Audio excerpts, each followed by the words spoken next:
সবাইকে ধন্যবাদ। আসসালামু আলা মান ইত্তাবাআল হুদা। সুন্দর একটি নাতিশীতোষ্ণ দিন বলবো, খুব বেশি গরম নয়, খুব বেশি শীতও নয়, একটু বৃষ্টি ভেজা, একটা সাহিত্যমুখর একটি দিন এবং ছুটির দিন, জুমাবারের দিন। এরকম সময়ে আমরা একসঙ্গে হয়েছি। আমাদের বাঙালিদের, বাংলাদেশের প্রত্যেকটি ধর্ম বর্ণের মানুষের সাহিত্য শিল্প সাহিত্য চর্চার একটা বড় জায়গা, মূল কেন্দ্র বাংলা একাডেমির এই শামসুর রহমান হলে আমাকে আমন্ত্রণ করবার জন্য আমি অত্যন্ত বিনয়ের সঙ্গে কৃতজ্ঞতা প্রকাশ করছি।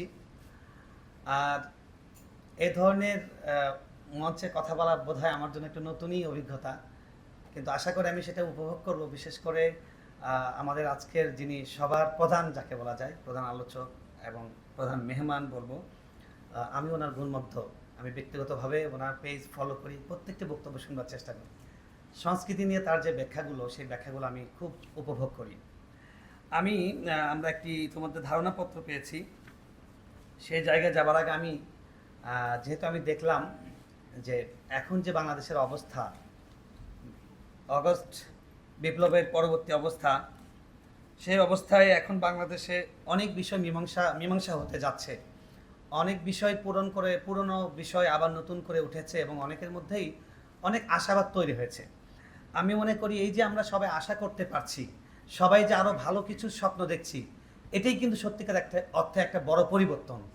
এটা ইতোমধ্যে আমাদের এই জাতির পাওয়া হয়ে গেছে এবং এই পরিবর্তনটা যে আমাদেরকে উপহার দিয়েছে, এই জন্য আমি ছাত্রদেরকে ধন্যবাদ জানাচ্ছি, কৃতজ্ঞতা জানাচ্ছি। যারা জুলাই বিপ্লবে, আগস্ট বিপ্লবে যারা যার যার জায়গা থেকে অংশগ্রহণ করেছেন, সবার প্রতি কৃতজ্ঞতা জ্ঞাপন করছি। সত্যিকার অর্থে 1971 সালে আমাদের বাংলাদেশ স্বাধীন হয়েছিল। সেখানেও ধর্ম বর্ণ নির্বিশেষে সবাই অংশগ্রহণ করেছিল। একইভাবে আমরা 2024 সালের যে বিপ্লব, সেখানেও কেউ কোনো দল থেকে, কেউ কোনো গোষ্ঠী থেকে কিংবা কোনো ধর্মের প্রতিনিধি হিসেবে সেখানে অংশগ্রহণ করেনি।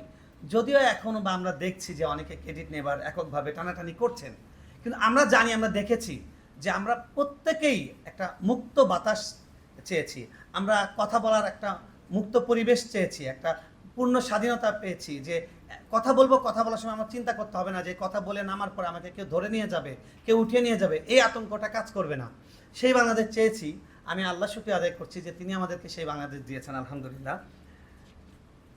যে প্রবন্ধটা পড়া হয়েছে, আমি দেখলাম সংস্কৃতির বিষয়ে এবং সংস্কৃতির যে আমাদের মিথস্ক্রিয়া বা আমাদের বহু বর্ণের, বহু জাতির, বহু ধর্মের যে আমাদের সুন্দর সম্প্রীতিময় বাংলাদেশ, সেটি একটি বড় রকমের চ্যালেঞ্জে পড়েছে অগস্ট বিপ্লব পরবর্তী যে পরিস্থিতি বাংলাদেশে তৈরি হয়েছিল।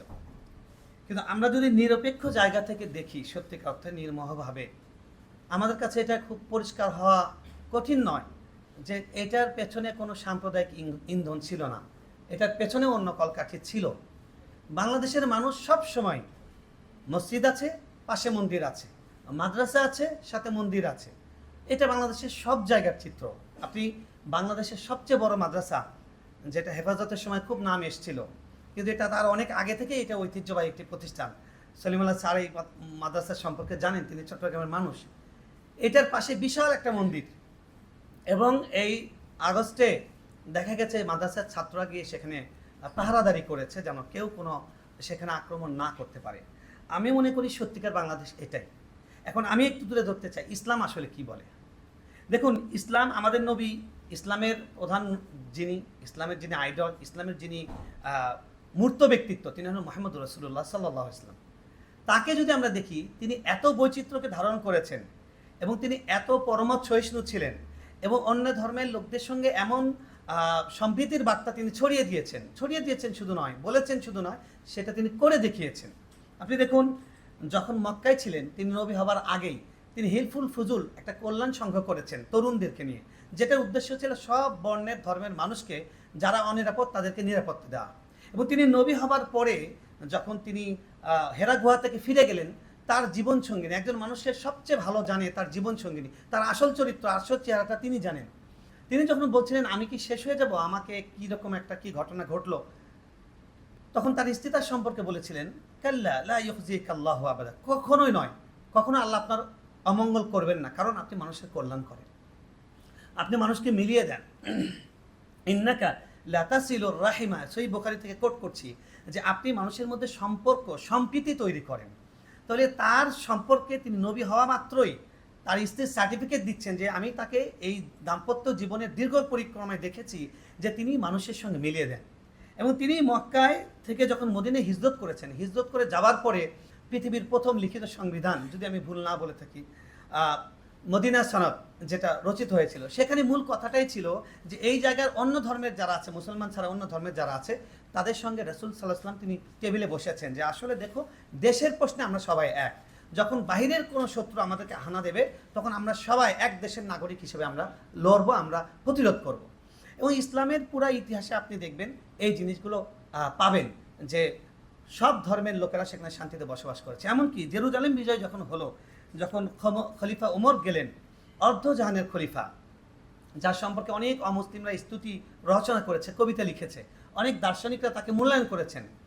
তো ওমর রাদিয়াল্লাহু তাআলা আনহু তিনি যখন ফিলিস্তিন বিজয় হলো, আল আকসা জয় হলো, আল কুদস যেখানে এখন জায়নবাদীরা মানবতার সবচেয়ে নিকৃষ্টতম বর্বর গণহত্যা সংগঠিত করছে, সেখানে মুসলমানদেরকে প্রায় 80 বছর ধরে কি করা হয়নি, রক্ত ঝরানো হয়েছে, মসজিদগুলোকে ঘোড়া রাস্তাবল বানানো হয়েছে, কিন্তু তিনি বিজয় হওয়া মাত্র তিনি ঘোষণা করলেন কারো গায়ে কোনো আঘাত করা হবে না, অন্য ধর্মের লোকেরা সবাই নিরাপদ। এমনকি তিনি নামাজের সময় হয়েছে, সন্ধ্যা আলাপ করার সময় খ্রিস্টান ভাইরা তারা বললেন যে আমাদের উপাসনালয়ে আপনি নামাজ পড়তে পারেন। উনি বললেন না, আমি পড়বো না। পরবর্তীতে মুসলমানরা বলবে আমাদের খলিফা এখানে নামাজ পড়েছেন, গির্জা ভেঙে দাও, এটা মসজিদ হবে, সেটা যেন তৈরি না হতে পারে। এবং আমাদের নবী সাল্লাল্লাহু আলাইহি ওয়াসাল্লাম তিনি যখন যুদ্ধে প্রেরণ করতেন, যুদ্ধে প্রেরণ করার সময় যুদ্ধের প্রধানকে, যিনি সেনা প্রধান, তাকে বলে দিতেন 10টি মূলনীতি। তার মধ্যে একটি ছিল লা তাকতা শাজারান, কোনো গাছ কাটবে না, লা তাকতুল সাবিয়ান, কোনো শিশুকে হত্যা করতে পারবে না, লা তাকতুল ইমরাতান, কোনো নারীকে হত্যা করতে পারবে না, লা তাকতুল সাহিবা সাওমা, কোনো মন্দিরে, উপাসনালয়ে, গির্জায় বসে আছেন যারা আছেন, যুদ্ধে অংশগ্রহণ করেননি, এরকম কাউকে আঘাত করতে পারবে না, কোনো উপাসনালয়ে আঘাত করতে পারবে না। এটা যুদ্ধেরই নীতি। যুদ্ধের বাইরের অবস্থাটা কি ছিল? আল্লাহ কোরআনে আছে, কোরআন তো সবচেয়ে জীবন্ত। কোরআনে আমরা দেখছি সূরা মায়দায় আল্লাহ বলেছেন যে খবরদার তোমরা অন্য ধর্মের লোকদের, তাদের যে বিশ্বাস সেটা নিয়ে কখনো গালমন্দ করবে না। যদি গালমন্দ করো তাহলে তো তারা তোমাদের বিশ্বাস, অর্থাৎ আমাকে নিয়ে তারা গালমন্দ করবে। এটা হলো ইসলামের বেসিক শিক্ষা। কিন্তু আমাদের বাংলাদেশে আজকে ধর্মের নামে যেই সংঘাতগুলো হয়, ধর্মের নামে যেই ভায়োলেন্সগুলো হয়, সেগুলো আসলে ধার্মিক লোকদের দ্বারা সংগঠিত হয়। আপনি একটা দৃষ্টান্ত দেখাতে পারবেন না যে ধার্মিক লোকদের দিয়ে এরকম ভায়োলেন্স সংগঠিত হয়েছে। দেখুন, এখানে আমি দেখলাম বরং ধর্মকে কোণঠাসা করবার চেষ্টা করা হয়েছে। সংস্কৃতির যে কয়টা মৌলিক উপাদান আছে, এবং সব সংজ্ঞা, সংস্কৃতিতে অনেক সংজ্ঞা আছে, অনেক মনীষী অনেক কথা বলেছেন, তো সব কিছুর মধ্যে একটা উপাদান এটাও আছে, ধর্ম আছে কিনা। ধর্মকে বাদ দিয়ে একটা মানুষের জীবন হয় না, সেটা যেই ধর্মেই হোক, যেই ধর্মটাই হোক। কিন্তু ধর্মকে সবসময় কেন জানি একটু দাবি রাখার চেষ্টা করা হয়েছে। সে কারণে অনেকের মধ্যে একটা হতাশা আছে, অনেকের মধ্যে একটা যে আমি বঞ্চিত, এরকম বঞ্চনার একটা অনুভূতি আছে, যেটা কালকে মাহফুজ ভাই, যিনি আমাদের প্রধান উপদেষ্টার উনি যেটা প্রথম আলো সাক্ষাৎকারে উনি বলেছেন যে 50 বছর ধরে ধর্মগোষ্ঠীর লোকগুলোকে তাদেরকে অবদমিত করা হয়েছে। আপনি দেখেন, বিশেষ করে বাংলাদেশে আমরা অন্য ধর্মের ভাইয়েরা আছেন, আমাদের ইসলামের কথা তো বললাম যে ইসলাম কতটা সম্প্রীতি তুলে ধরে। এবং আমার ব্যক্তিগত জীবনে দেখেছি, আমার পরিবারে আমার আম্মা আমাদের মহল্লার মধ্যে সবচেয়ে ধার্মিক মহিলা, আর আমাদের পাশের বাড়ি সবচেয়ে ধার্মিক হিন্দু পরিবার। আমাদের এমন সুন্দর পরিবার, আমাদের ঈদের সময় তারা আমাদের বাড়িতে আসবে না এটা হতেই পারে না। আর তাদের পুজোর সময় আমরা তাদের বাড়িতে গিয়েছি, তাদের বাসা থেকে খাবার যাওয়া আসা এটা সব সময় ছিল। এবং ওই মহিলা ছিলেন, তিনি সবচেয়ে ধার্মিক হিন্দু একজন মহিলা। ওই মহিলার সঙ্গে আমার আম্মার এত সম্প্রীতি ছিল, আমি সবসময় বলতাম যে ধর্ম যে মানুষকে সুন্দর করে, সহিষ্ণু করে, মানুষকে অন্যকে শ্রদ্ধা করতে শেখায়, আমার মা এবং এই মহিলাকে দেখলে বোঝা যায়। দুই ধর্মের খুবই ধর্মপ্রবণ একজন মহিলা, কিন্তু তাদের মধ্যে এত সম্প্রীতি। আমার মনে আছে যে আমার মসজিদে, আমি যেখানে বাসা, সেই বাসার পাশে একটা হিন্দু পরিবার ছিল। তাদের পূজার সময় আমি কোরআন তেলাওয়াত করছিলাম একদিন, তো আমি খেয়াল করি নাই আওয়াজ হচ্ছে ঢোলের। তখন আমাকে বাড়িওয়ালা বললেন যে আমি কি গিয়ে বারণ করবো? আমি বললাম কেন বারণ করবেন? আমি ব্যক্তিগত ইবাদত করছি, আর ওনারা ওনাদের জাতীয় একটা উৎসব করছেন, এখন ওনাদের হকটাই আসল। আমি এখন কোরআন পড়বো না, আমি অন্য সময় কোরআন পড়বো। এটা ইসলামের শিক্ষা। এখন ইসলামের এই শিক্ষাটা কি কোথাও চর্চা হচ্ছে? এই কথাগুলো কি বলার সুযোগ দেওয়া হচ্ছে? আপনি দেখেন মিডিয়াতে আছে ইসলামের লোকরা, ইসলামী লোকদেরকে আলাদা একটা সাইড করে রাখা হয় যে এরা না জানি কোন ধরনের উগ্র, এরা না জানি কেমন। অথচ ইসলামকে কেউ পড়বার চেষ্টা করেনি। আপনি ইসলামকে পড়তে চেষ্টা করুন। দেখুন আমাদের নবী তিনি ইসলামের কোনো পোশাক দেননি। আমি নিজে জুব্বা পড়েছি, আমি জুমার নামাজ পড়ার এই জন্য, কিন্তু উনি কোনো পোশাক বলেননি। উনি বলেছেন যে ছেলেরা কবজির নিচে যাবে না, অহংকারের পোশাক পরবে না, শরীর দেখা যায় এমন পোশাক পরবে না। কিন্তু উনি কোথাও বলেননি টুপি পরতে হবে, জুব্বা পরতে হবে, পাগড়ি পরতে হবে, কিংবা পাগড়ি পরলে সাওয়াব আছে, কোনো হাদিসে নেই, কোনো কোরআনের বাণীতে নেই। এগুলো উদার। এবং ইসলাম সংস্কৃতির ব্যাপারে এত উদার, আমাদের নবী যখন ইন্তেকাল করছেন, মারা যাচ্ছেন, তখন তার কাছে একজন ইহুদির একটা জিনিস বন্ধক ছিল, এবং একটা শিশু তার মানে একটা কিশোর তার সেবা করতো, তার বাসায় ফুড ফরমাইশ কাটতো, গরিব মদিনার একটা ছেলে। আপনার কিতাব খুললে আপনার আমাদের ধর্মগ্রন্থ দেখলে পাবেন সেই বাচ্চাটি অসুস্থ ছিল, খুব মুমূর্ষ অবস্থা। তিনি একজন নবী রাষ্ট্রপ্রধান, তিনি তাকে তার বাসায় দেখতে গিয়েছেন, কুড়ে ঘরে দেখতে গিয়ে তাকে আদর করেছেন। এটা দেখুন, এবং এখনো পর্যন্ত এই জিনিসটা আছে।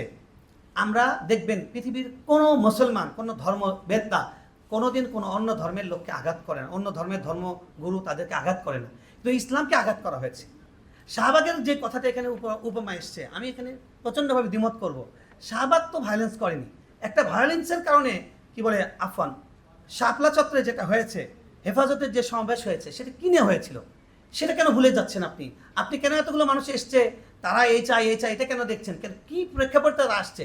প্রফেট মুহাম্মদ সাল্লাল্লাহু আলাইহি ওয়াসাল্লামকে কেন গালাগাল করতে হবে? ব্লগে তো আমি লিখতাম, আমি প্রথম আলো ব্লগার ছিলাম, প্রথম আলো ব্লগার মিট আপ হয়, 20 জনকে দাওয়াত করা হয়েছিল, আমি শ্রেষ্ঠ একজন তাদের মধ্যে ছিলাম, আমি দাওয়াত পেয়েছিলাম। সামহাইন ব্লগে আমি লিখতাম, আমি ব্লগার ছিলাম। আমরা তো না বুঝে দেখিনি, আমরা দেখেছি দিনের পর দিন কোরআনের একটি বিধান নিয়ে, ইসলামের এক একটি বিষয় নিয়ে মানুষকে নানান রকমের কটাক্ষ করা হয়েছে। আপনি বলেন আমাদের প্রাচ্যের ঢাকা বিশ্ববিদ্যালয়, সেখানে কি দাঁড়িয়ে রাখার জন্য যুবক ছেলেরা বিব্রতকর অবস্থায় পড়েনি, হেনস্থার শিকার হয়নি? বোরকা পরার জন্য মেয়েদেরকে কি আঘাত করা হয়নি, হেনস্থার শিকার করা হয়নি? টিচার কিভাবে মেয়েকে হল থেকে বের করে দিতে পারেন যে যাও আমার ক্লাসে বসতে হবে, তোমার হিজাব খুলে বসতে হবে? এটা কিভাবে টিচার বলতে পারেন?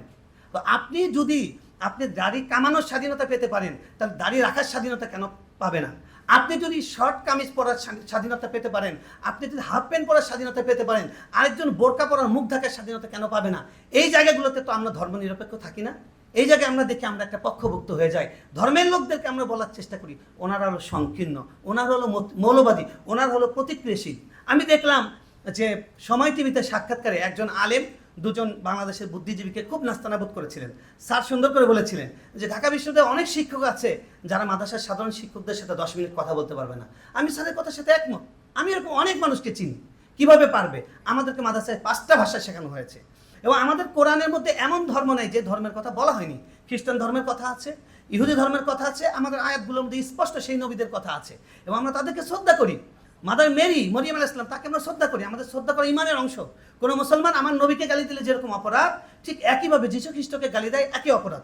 কিন্তু যীশু খ্রিস্টের ধর্ম যারা পালন করেন তারা তো আমাদের নবীকে নিয়ে শার্লি এবদোতে তারা কার্টুন করেছে, এটাকে স্বাধীনতার নামে এটাকে অনেক মানুষ সাপোর্ট করেছে, বিশেষ করে শিল্প সাহিত্যের অঙ্গনের লোকরা তারা সাপোর্ট করেছে।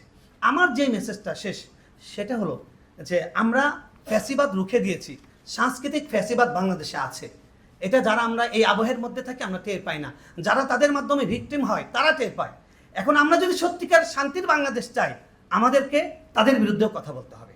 কারণ ইসলাম কোনোদিন হিন্দু ধর্মের উপর আঘাত করবে না, হিন্দু ধর্ম ইসলামের উপর আঘাত করবে না। কারণ সব ধর্মের মূল কথা হলো সহিষ্ণু হও, ধৈর্য ধরো, ক্ষমা করো। সব ধর্মবেত্তার একই কথা। আপনি যীশু খ্রিস্ট বলেন, আপনি গৌতম বুদ্ধের কথা বলেন, সবার মেসেজ একই রকম, সবাই বলছেন শান্তি হওয়া। আমাদের নবী সাল্লাল্লাহু আলাইহি ওয়াসাল্লাম সম্পর্কে কোরআনে বলছেন হালিম, তিনি ধৈর্যশীল। তাকে এসে থাপ্পড় দিতে চেয়েছে, তিনি ধৈর্য ধারণ করেছেন। তাকে বিষ খাইয়েছে, তিনি ক্ষমা করে দিয়েছেন। ওমর রাদিয়াল্লাহু আনহু ছুরি আঘাত করেছে, তিনি বলছেন আমি যদি মারা যাই তাহলে বিচার করবে, আর যদি বেঁচে যায় তাহলে আমি ছেড়ে দেবো তাকে। তো এরকম উদাহরণ ইসলামে ভুরি ভুরি আছে। কিন্তু আমরা কিন্তু সবসময় বাংলাদেশে এই সংখ্যাগরিষ্ঠের ধর্ম বলে সবসময় এই ধর্মটাকে নিপীড়ক এটা দেখাবার চেষ্টা করি। অনেক বুদ্ধিজীবী এটা করেন। আমি আজকে এই মঞ্চ থেকে তাদের উদ্দেশ্যে বলতে চাই, ইসলামটা একটু খোলা মনে পড়ুন। আমরা অন্য ধর্মের লোককে খোলা মনে পড়ি। আমি একটা পত্রিকার সাব এডিটর। আমি যখন ওই যীশু খ্রিস্টের ক্রিসমাস ডে আসে, তখন আমি ওই ওনার সম্পর্কে যেগুলো লেখা আমি খুব যত্ন করে পড়ি। হিন্দু ধর্মেরগুলো আমি খুব যত্ন করে পড়ি। আমি সবার প্রতি শ্রদ্ধা পোষণ করি। এই শ্রদ্ধা আমার নিজের ব্যক্তিগত মত নয়, এটা আমার ধর্ম আমাকে শিখিয়েছে। আমি বলবো প্রত্যেকটা মানুষ যারা যে ধর্ম পালন করেন সেই ধর্মটা যদি ভালো করে জানেন, ভালো করে বোঝেন, তাহলেই সম্প্রীতির বাংলাদেশ, বৈচিত্র্যের বাংলাদেশ, পরমত সহিষ্ণু বাংলাদেশ সেদিনই গড়ে ওঠা সম্ভব। আমরা ধর্মকে পড়ছি না, যে যার ধর্ম পড়েন, আপনি আপনার ধর্মটাই পড়েন। ধর্ম না পড়ে সবাই ধর্ম বক্তা হচ্ছে, ধর্মের ব্যাপারে বিশ্লেষক হচ্ছে, ধর্মের ফতোয়া দিচ্ছে। আচ্ছা, ফতোয়াবাজির সমালোচনা করতে গিয়ে অনেক মানুষ ফতোয়া দেয়, ফতোয়াবাজির সমালোচনা করছে, কিন্তু উনি ফতোয়া দিয়ে দিচ্ছেন, আমাকে ফতোয়া দিতে পারবেন না, ওনারটা ঠিক কিনা এটা আপনি বলার কে? আপনি তো একটা ফতোয়া দিচ্ছেন, আপনি তো এক ধরনের ফ্যাসিস্ট, আপনি একজনের কণ্ঠরোধ করছেন। আপনি বলুন তার যুক্তিতে কাটেন যে উনি কোন যুক্তিতে ওই লোককে এই বলেছেন, আপনি সেটা আরেকটা যুক্তি দিয়ে সেই যুক্তিটা খণ্ডন করেন।